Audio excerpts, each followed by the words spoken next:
أعوذ بالله من الشيطان الرجيم.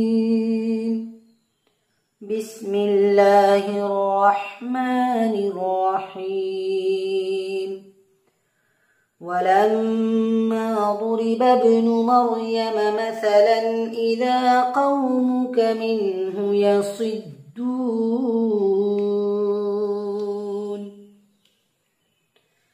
وقالوا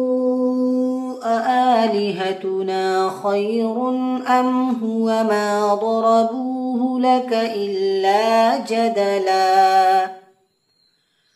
بل هم قوم خصمون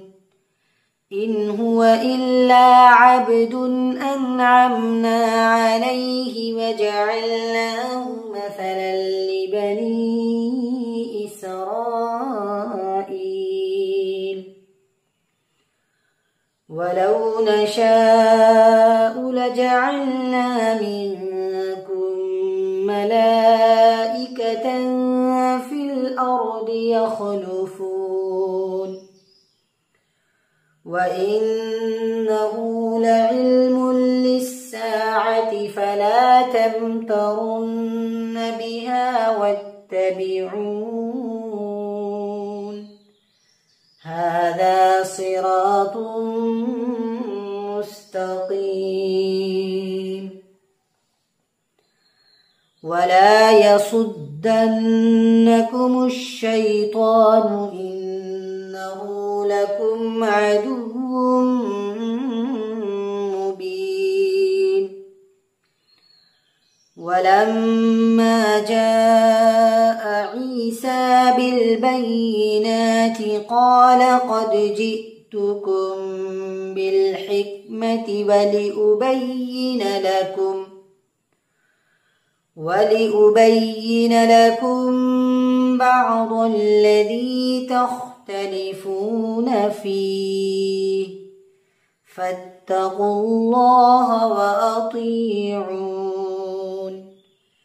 إن الله هو ربي وربكم فاعبدوه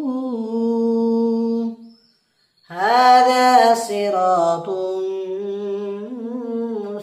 مستقيم فاختلف الأحزاب من بينهم فويل للذين ظلموا من عذاب يوم أليم هل ينظرون إلا الساعة أن تأتيهم بغتة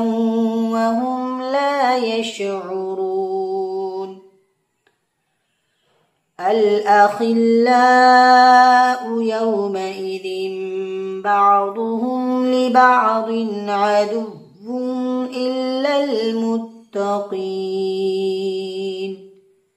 صدق الله العظيم.